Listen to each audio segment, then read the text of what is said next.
Welcome to the show, and welcome to Glow So Bright. Precedence is routine. Information cutoff is May 23rd, 2025, 0100 Zulu. Bottom line up front. This intelligence report is an update to the document Intelligence Report, Doll Squad, May 1st, 2025, created by Glow So Bright. This report contains new information and elaborates on previous intelligence gaps relating to the Doll Squad. The Doll Squad is an independent Marxist armed group operating in the United States, operating in the vicinity of Eugene, Oregon. They claim to be anti-fascist, trans, a self-defensive collective, as a counter to far-right militias. They were formed in late 2023. While their stated intent is protective, their activities bear paramilitary characteristics, raising concerns about escalation in an already volatile region. The deletion of their Instagram page, the handle @doll_squad161 at approximately April 29th, 2025, 2300 Zulu, suggests an intent to lower the public profile. Potentially in response to scrutiny, other social media related to the Doll Squad has ceased new activity ever since the aforementioned intelligence report was published. However, public recruitment, training, and PR campaigns still continue to be active on a monthly basis. This particular unit operates and trains in the forest in the vicinity of Eugene, Oregon. The Doll Squad's activities, while framed as self-defense, mirror paramilitary operations in structure and intent. Their use of military-grade equipment and tactics, combined with rhetoric about preparing for a civil war, as per Le Parisian video, signals a readiness for conflict that transcends mere community protection. This aligns with a broader trend of societal fracture, where trust in institutions has eroded and armed groups, both in the left and the right, fill the void. The deletion of one of the Instagram pages suggests heightened awareness of external scrutiny, possibly from law enforcement or rival groups, but it limits OSINT collection on their current activities. Since the publication of the first Glow So Bright intelligence report on Doll Squad, some human intelligence sources have came forward to divulge information of various reliability and closeness.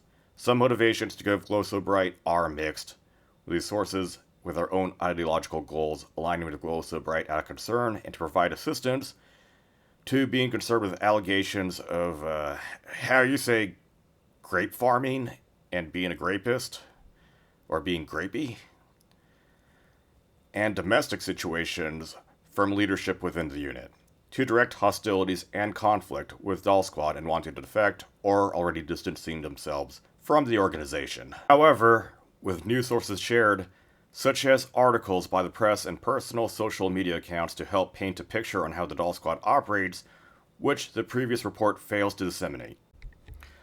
Analyst comments. However, keep in mind that some of these sources are anonymous and their information cannot be verified, with some internal confidential sources, such as them having direct communication between themselves and leadership of the Doll Squad, are not able to be published due to fear of reprisal from the Doll Squad or leadership through identification, at the risk of information appearing less credible to the public, such as direct interactions and conversations specifically not to be posted by the request of the source for safeguarding. Safety of any sources for Glow So Bright are treated with top priority. Yet with the addition of these internal sources, there is a concern of misinformation or deception being used to muddy or degrade analysis of the report, or the quality of the report, especially when it comes to serious allegations that are domestic in nature. Grape-related activities, for example. Analyst comments.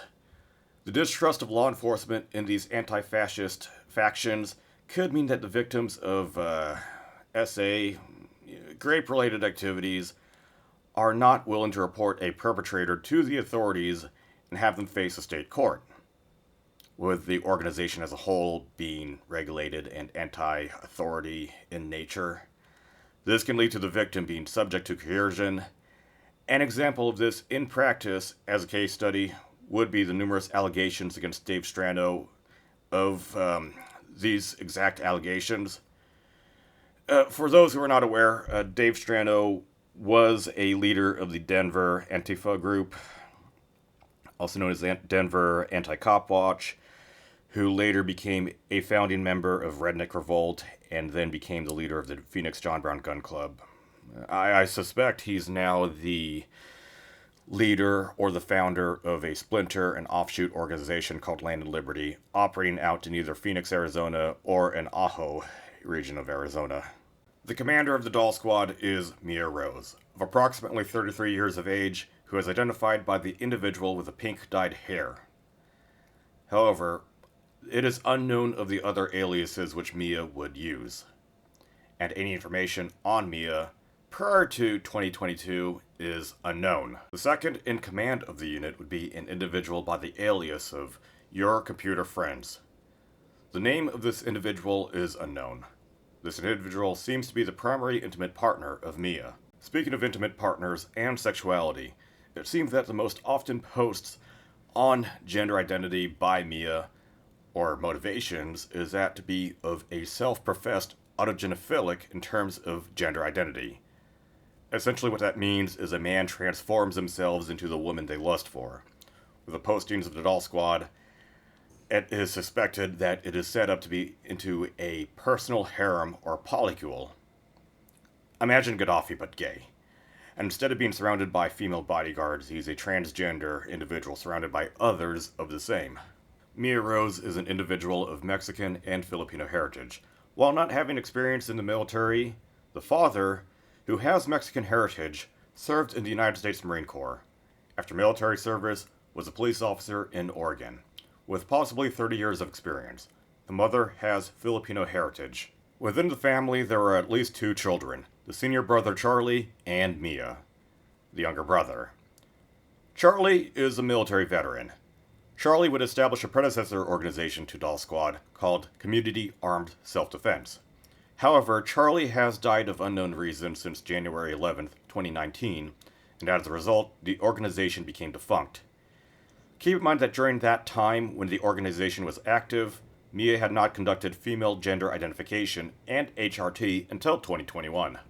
Since 2022, Mia would create 2 personal Instagram accounts, a primary account and an alternative, a now defunct page for Doll Squad, as well as a new page afterwards for Doll Squad for coordination of training.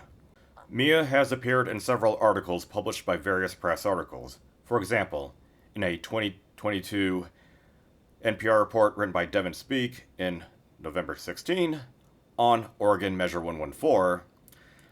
Oregon Measure 114 would mean that before individuals can purchase a firearm, they would require a permit to purchase from law enforcement. This would be a further step in which the Second Amendment, a constitutionally protected right, further transforms into a system where only the wealthy, cops, and the politically well-connected are armed. Mia would oppose Measure 114, citing several reasons, one of which is that it would prevent marginalized groups from obtaining arms, specifically the LGBT and queer individuals. In May 10, 2023, in a podcast created by Beauty Translated, a transgender-focused podcast, would interview Mia Rose, and the subject would primarily be about transgender people and firearms. Mia would claim that the Second Amendment is for everyone, and presenting themselves as a firearms advocate in the podcast. In an article written by Riles Kiley for the first edition of the magazine For Popular Front, released on August 5th, 2023, this article would focus more on Mia, as well as Doll Squad. The article would claim that non-transgender members who claim to be military veterans were leading training to the group. In another article by Kiley, written October 26, 2023, regarding a cringe libertarian, Jonathan James Wisby, choosing to attack a pro-Palestine rally in Portland, Oregon, with replica airsoft firearms as well as a paintball gun, with the goal of creating a firefight and chaos to the situation. To the credit of the group, whose identity is anonymous, has shown restraint in not creating bloodshed of the situation. This individual, identified as Community Defender 2 in the article, claims to be trained by Mia. Foreign press articles by La Parisienne as well as Ouest France about the Doll Squad also exist in 2024, with La Parisienne showing off a 10-minute long video about the unit. Mia's take on politics is fully adhering to that relating to Marxism and critical race theory. For example, looking at a self-published field manual titled Intersectionality, Mia would view the practices of capitalism to be terrible and must be abolished. Regarding the state, Mia views it as an entity that must be abolished and is inherently fascist. Mia views both Joe Biden of the Democrat Party as well as Donald Trump of the Republican Party as both fascist. Mia would have a very strong anti-police stance, such as an interior graffiti of the home with ACAB, slogans, all cops are bastards. Mia would abstain from participating in the process of voting. Mia also holds similar disgust to the United States military as well, yet simultaneously putting value in the tactics and doctrine of it. Mia idolizes Marxist non-state armed groups such as the Mexican Zapatistas and the Philippine New People's Army. Mia also idolizes Hamas, especially since the attack on Israel on October 7, 2023. Mia would strongly perpetuate and believe in the message of Queers for Palestine. Analyst comment: the idolization of non-state armed groups which target and kill non-combatants is concerning and disturbing, such as the NPA as well as Hamas. One thing to emphasize would be the paradox on the belief of Queers for Palestine. Palestine has always been hostile to homosexuals since the establishment of the state from British Mandate-era codes. For example, Ahmad Abu Murkia was arrested in 2022 by Palestinian authorities for his alleged homosexuality. When seeking Israeli asylum, he was beheaded. Other than the state of Palestine having institutional hostility towards homosexuals, other Palestinian entities, such as Hamas, have also shown barbaric and institutional violence towards homosexuals. A Hamas commander, Mahmoud Hitzwi, was tortured and executed for alleged homosexual activity by Hamas.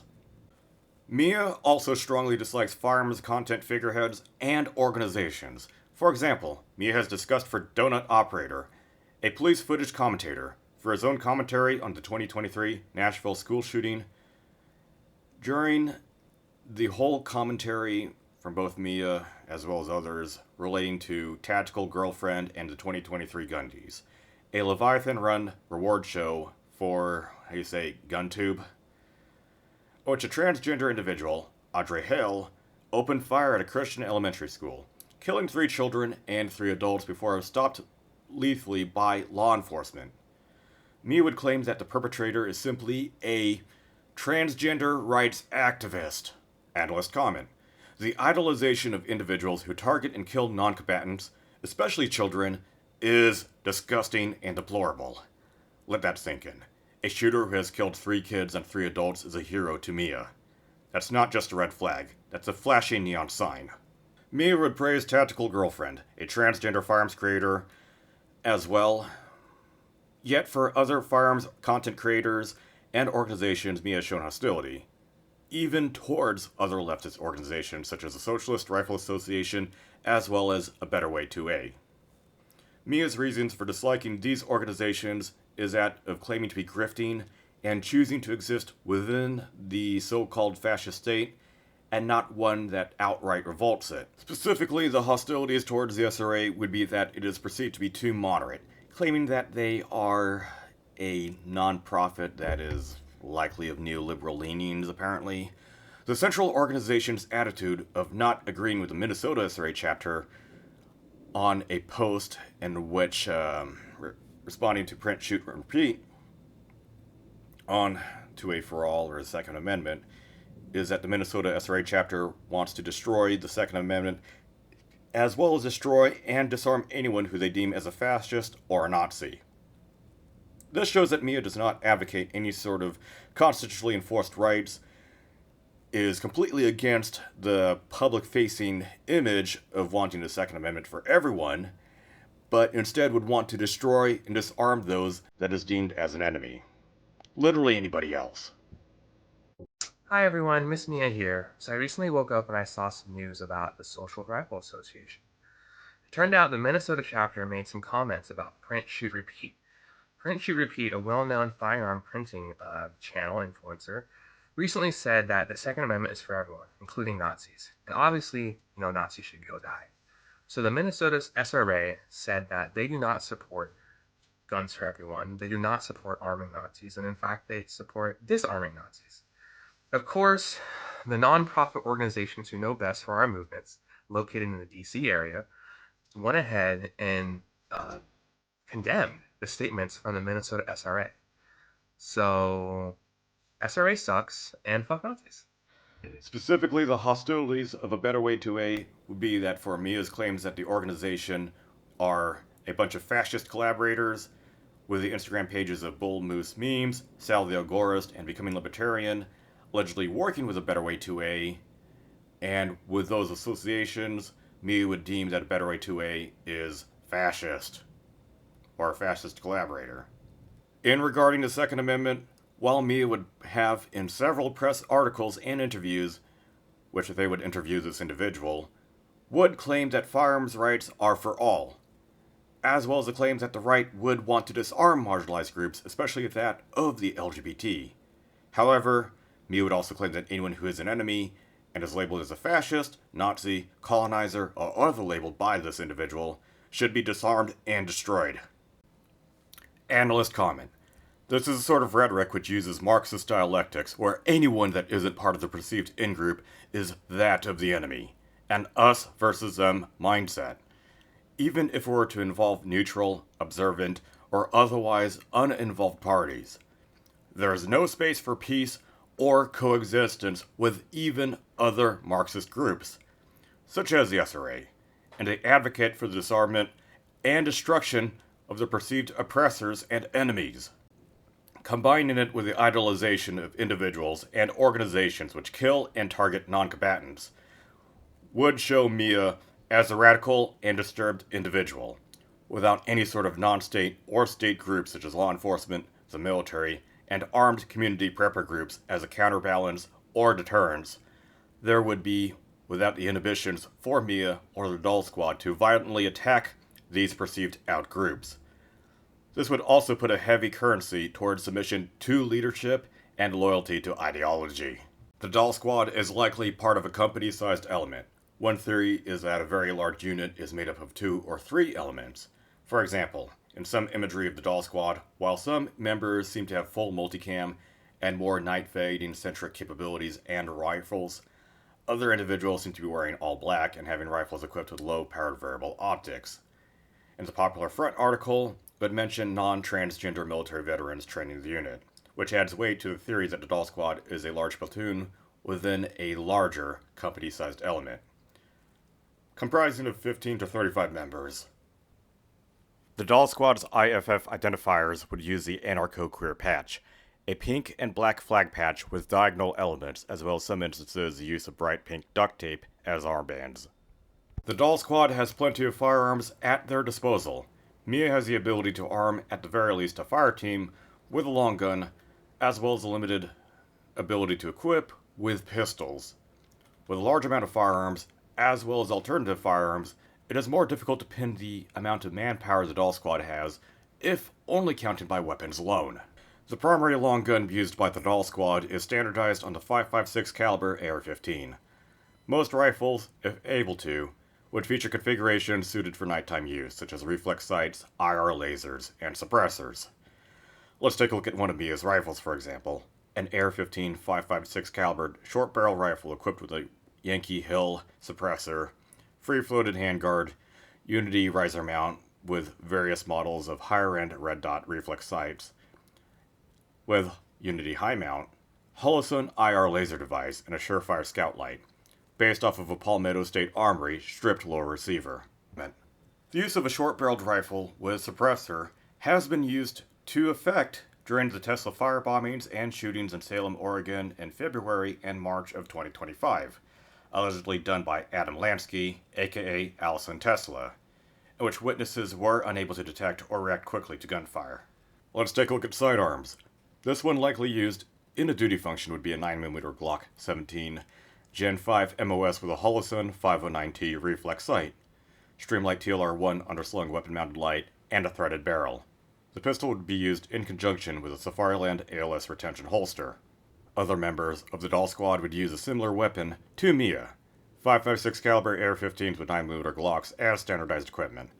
This would enhance squad interoperability as well as streamline logistics in terms of small arms, by having the same pattern of spare parts, magazines, ammunition, and training familiarity and handling. Lesser equipped members of the Doll Squad would have basic versions of AR-15, such as entry-level Palmetto State Armory rifles, or having equipped with other inexpensive weapons such as having only pistols or shotguns. A lot of the equipment used by the Doll Squad is based off of what Mia would have, ideally standardized equipment with night fighting-centric rifles. Using the Doll Squad's field manuals, for example, we can get a picture on what they use. For the base uniforms, they would go for fire-resistant multicam or OCP pattern surplus U.S. Army uniforms. This would include for hot weather use the massive combat shirt, the Army combat pant, as well as the fire-resistant multicam ACU jacket and pants. They use other articles of clothing in multicam as well, such as Chinese-made copies of Cry combat uniforms. The appearance of the uniform is loosely based off of U.S. Army 670-1, Uniform Regulations for Wear of the United States Army Combat Uniform, with the aforementioned IFF indicators. Helmets used would be bump helmets, ideally the OpsCore Fast Bump Helmet. This would accompany a night vision shroud with a Wilcox-style night vision arm. Generation 3 dual and monocular analog night vision devices are used among members who are able to obtain night vision. This is paired with higher quality reflex sights with high mounts as well as IR lasers. Armor and load-bearing equipment are of modern multicam plate carriers with rifle-resistant ceramic plates. Equipment loadout resembles that of direct action units. This particular one would be used as a first spear plate carrier with Blue Force gear elastic pouches. The group does have basic motorized capabilities with sedans. There also has been indications of SUV use, as well as all-wheel drive sedan use. As a result, they seem to be limited to a light infantry unit, or be limited to improved roads, yet they do not appear to have other specialized vehicles such as ATVs, pickup trucks, or dirt bikes. Analyst comment: the push for standardized equipment, especially higher-end equipment, and high-quality specialist equipment such as Gen 3 night vision and suppressors, indicates excellent capabilities for direct action offensive strikes and raids. There are approximately 13 field manuals highlighting the tactics, techniques, and procedures of the Doll Squad, published by Mia.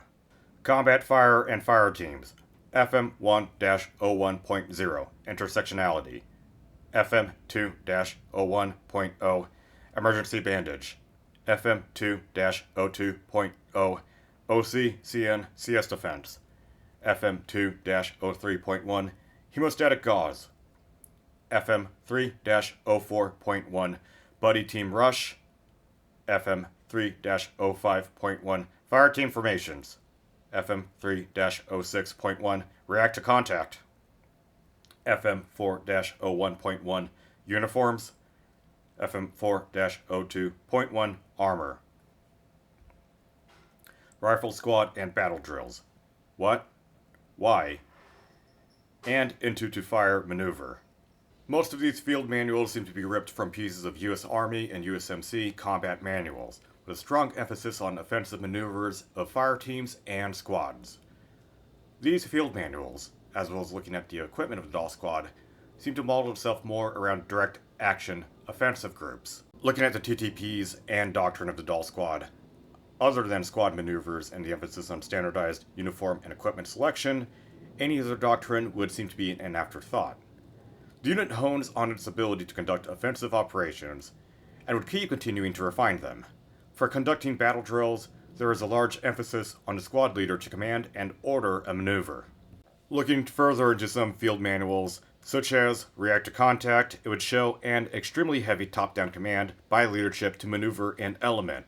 Another thing to note would be the inclusion of the field manual, labeled as Intersectionality, where it essentially would focus on critical race theory, the justification of being morally justified in actions such as prejudice and discrimination towards others, as well as the adherence of using identity as a component in Marxist dialectics. Since the leader perceives themselves as a transgender, non-white, non-European queer, actions taken would be perceived as morally justified, as Mia would claim rival groups and individuals as fascist and privileged collaborators. The gear and TTPs scream offensive intent. Night vision, suppressors, and standardized loadouts aren't for protecting the neighborhood. They're for raids and ambushes, or enable them. The focus on squad-level tactics and Mia's iron grip on command shows a group built for aggression, not coexistence. The Doll Squad's immediate threat assessment is moderate to high. The Doll Squad's activities are localized, with no evidence of imminent attacks. They claim that their focus remains defensive, yet their doctrine is that of aggression. Unwillingness to negotiate or cooperate will create difficulty when engaging the Doll Squad through developing rapport, ceasefires, conversations, interviews, or other non-violent engagements. Any groups that appear to do so will be branded as fascist collaborators. This would impede journalistic integrity to, say, in function of acting as a journalist, to interview all parties involved. Hostilities towards former associates, other leftist groups, and other entities, while praising groups and individuals known to have targeted non-combatants, such as the Philippine New People Army, Hamas, as well as the praise of the perpetrator who has conducted the 2023 Nashville school shooting. This sort of praise would indicate the dehumanization of the enemy as well as a desire for violence, especially if terminology such as no quarter is used, calling people fascists, Nazis, colonizers, and wanting to destroy, disarm, and eliminate them, as evidenced by full support of the Minnesota SRA statements while disavowing Central. However, due to them deleting their own Instagram page at approximately 29 April 2300 Zulu during the Ron Stryker livestream with Glow So Bright and Security Eye 42, a constitutional militia figurehead, discussing the group as well as other armed Marxist groups. Similarly, this indicates that key leadership monitors constitutional militia and prepper adjacent activities. Similarly, the shift between frequent posting on Instagram to the seizure of posting since the initial Glow So Bright report has reinforced this notion.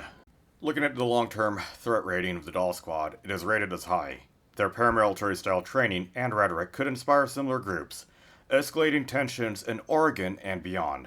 Their emphasis on the refinement of group tactics and standardization of equipment will have the likely potential of the group to have serious capabilities against rival factions and coordinated group strikes, especially with the force multipliers of suppressors and night fighting capabilities. Confrontations with far-right militias, political events such as post-election unrest, or law enforcement crackdowns could push the group towards more aggressive actions. Open source intelligence and human intelligence efforts to look into the Doll Squad will be significantly more difficult. With each report by Glow So Bright or other organizations, social media activity will be more restricted. Similarly for human gathering, mole hunts, and other erratic behavior by Doll Squad will jeopardize efforts, and provide a grave risk to sources for retaliation, especially with unverified allegations of internal misconduct floating around. Without the balance of state and non-state groups such as the military, law enforcement, or other armed prepper groups present, the Doll Squad will be uninhibited in offensive actions to disarm and destroy what they deem as fascists and Nazis. If you make every problem a nail, I guess. Unlike military intelligence reports which rely on protected and proprietary information, open source intelligence requires transparency of their sources to display credibility. There are intelligence gaps related to this particular unit, such as their current operational status, especially since the self-deletion of their Instagram account from the unit, as well as the extremely limited release of new Instagram posts. Most of the information presented about the Doll Squad comes from publicly facing Instagram posts and promoted press articles about them. This would include articles by NPR, Popular Front, Riles Kiley, La Parisienne, Beauty Transformed, and Ouest France. Some information regarding allegations of the Doll Squad come from internal sources whom have approached Glow So Bright. However, this information is an anonymous source which cannot be independently verified. Due to the source's request not to share DMs and other correspondence with the commander, it would be less reliable as a source to share. But with unverified human intelligence, and with the OSINT being dated, there are serious challenges in trying to put a pulse on the Doll Squad.